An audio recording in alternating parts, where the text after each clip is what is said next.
ang bumulaga po sa amin kanina pagising naming lahat ay ang image po. Handa ba kayo? Nang tumatakbo sa ulanan? Nakita ko yun kanina. Nakita mo ba? Oo.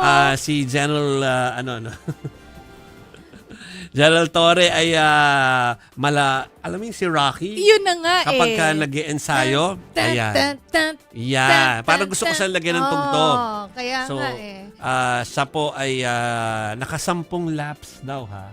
Grabe ha. Sa- 55 years old po yan. Yes, Ganyan yes. po ang tindi. At siya talaga ay ito ay kasunod ng mga videos na nagsa-sparring practice po with fellow police. So, sineryoso na talaga eh, no?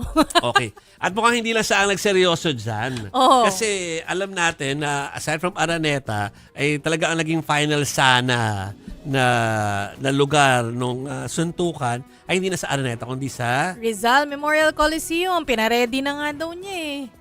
hindi Oo. ba? Kaya nga, so ito po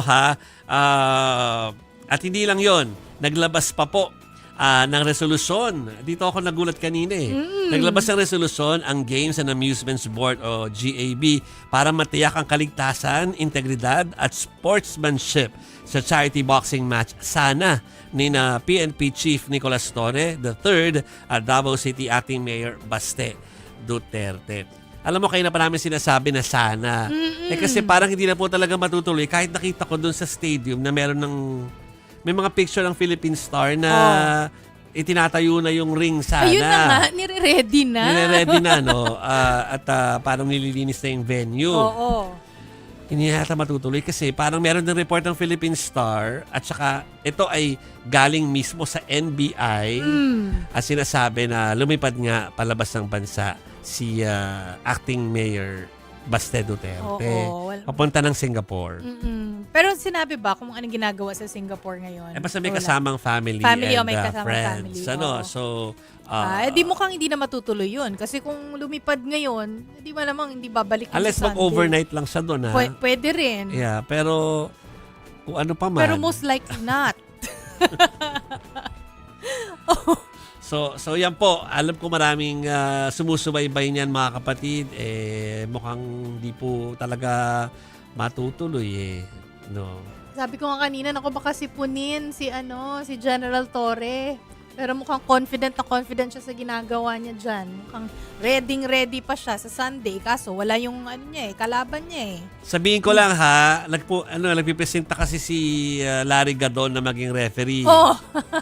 Pero yung GAB o yung Games and Amusements Board magre-recommenda daw ng isang professional referee at dapat meron daw medical personnel para sa laban dun sa site. Tama naman kung ganun. Oo. Kung may laban Sayang talagang gusto pa ganyan. naman ni Larry Gadon na talagang siya ang mag-referee dyan sa laban na iyan. Nakakatawa din yung demand ni Baste na kailangan mag-hair follicle test si Pangulong Marcos kasi hindi ba dapat yung mga sasabak sa boxing yung magda-drug test? Dapat silang dalawa ang mag-drug test. Hair follicle man yan o kung basta drug test. Oh. So, tingnan natin. Baka nag-overnight lang po. Baka may pag-asa pa ba, Chiki? Well, may venue na. May venue. All Baste has to do. Mag-officiate na ng laban. Oh, ready GAB. lahat.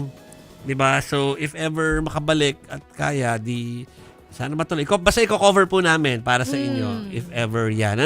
Habang kami busy sa zona sana. Pero sige, kung mangyayari yan, yan naman kasi for a cause. Oo. For a cause. For a good cause naman. Charity naman siya. Charity event.